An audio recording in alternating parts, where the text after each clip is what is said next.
Je vous remercie, Monsieur le Président, Messieurs les ministres, honorables collègues. Monsieur le ministre des Finances, j'ai lu la loi de finances rectificative. Pour moi, elle contient 3 curiosités sur lesquelles nous devons nous arrêter. La première curiosité, c'est que de mon point de vue, cette loi viole l'orthodoxie financière. Elle viole l'orthodoxie financière parce que le principe est que la loi de finances rectificative corrige la loi de finances initiale. Or, et vous l'avez expliqué dans l'exposé des motifs, il est arrivé des dépenses auxquelles vous devez faire face. Les inondations en font partie, les élections en font partie, la restructuration du gouvernement en font partie.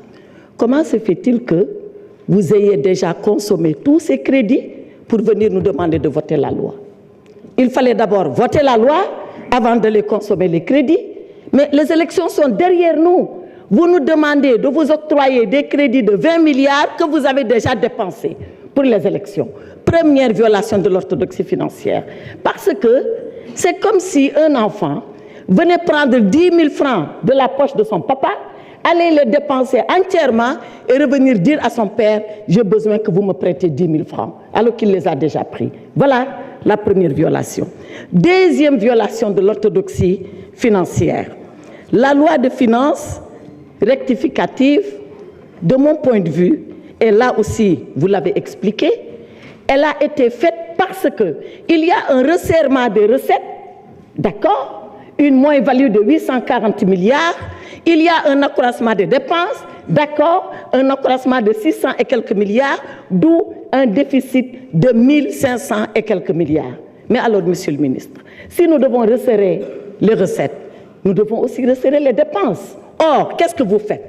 À la page 25, je crois, du budget, vous dites exactement ceci. Sur le fonctionnement, vous consacrez dans la LFR 1676 milliards contre 1571 milliards. Vous êtes en train d'accroître les dépenses de 194 milliards.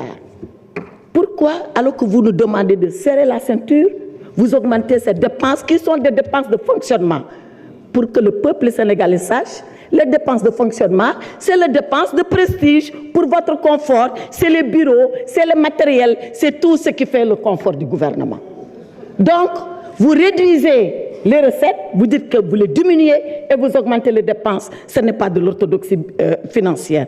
Et dans le même temps, vous réduisez les dépenses d'investissement. Voilà pourquoi Mamadou Mouridiaou à Matam, tous les chantiers sont arrêtés et c'est ici, dans la loi de finances rectificative. Pour finir, cette loi de finances que vous nous demandez de voter, elle est illégale. Elle est illégale parce que vous connaissez la loi organique qui encadre la loi de finances. Elle devait être présentée en cours d'exercice. Nous sommes à 4 jours ouvrés de l'exercice. 4 jours. La loi de finances, ce n'est pas avant l'exercice, ce n'est pas à la clôture de l'exercice, c'est pendant l'exercice. Et un député l'a dit ici, depuis que vous avez été mis en place 9 mois, pourquoi c'est seulement maintenant que vous présentez la loi de finances? En dehors des inondations, tous les autres facteurs, vous les aviez en main. Enfin, Monsieur le ministre des Finances, revoyez vos chiffres. Vous nous dites dans le cadrage budgétaire que le déficit, il sera à 3% 2027 pour être dans les critères de convergence de l'UEMOA. Dans le projet que j'ai là, dans le projet Sénégal 2050, il est dit que ce déficit sera à 3% dès l'année prochaine. Qui croire? Le projet ou le budget? Répondez à cela, je vous remercie. S'il vous plaît, merci beaucoup. La parole est à honorable député Aïb Dafé.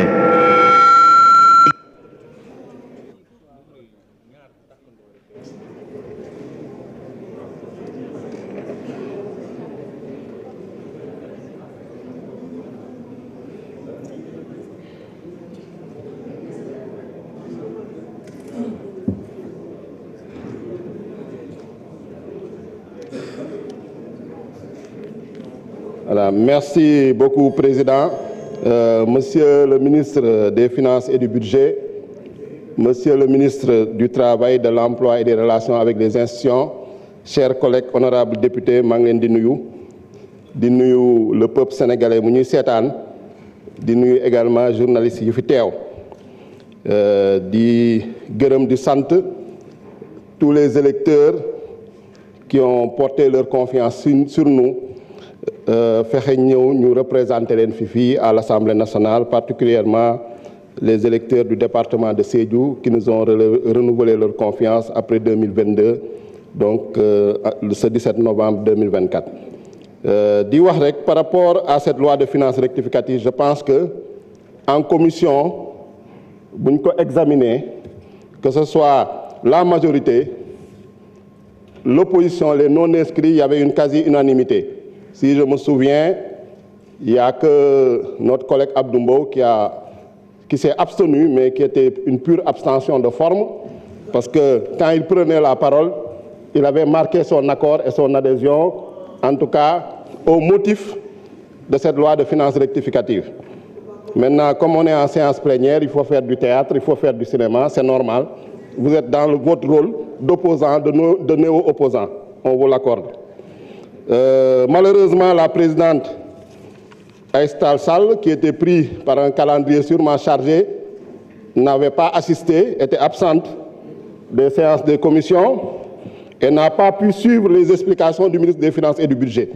C'est pourquoi elle est venue avec beaucoup de fausses informations par rapport à cette loi de finances rectificative. Et pour dire que cette loi de finances rectificative respecte intégralement la loi organique relative aux lois de finances, muy article 47.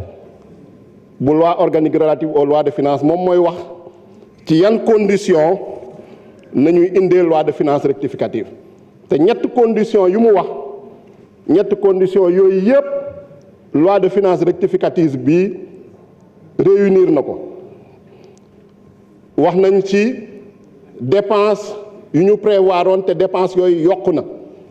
wax nañ tamit ci recette yoo xam ne yaakaaroon nañ ko te recette yooyu gisuñu ko. wax nañu également changement de régime ba nga xam ne am na.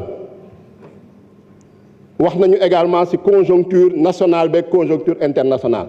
Donc pertinence loi de finances rectificative bi yaakaar naa ni kenn waru koo discuter. te dépense yu nga xam ne daf nañ ko ci dépense yooyu yëpp ci askan wi la jëm.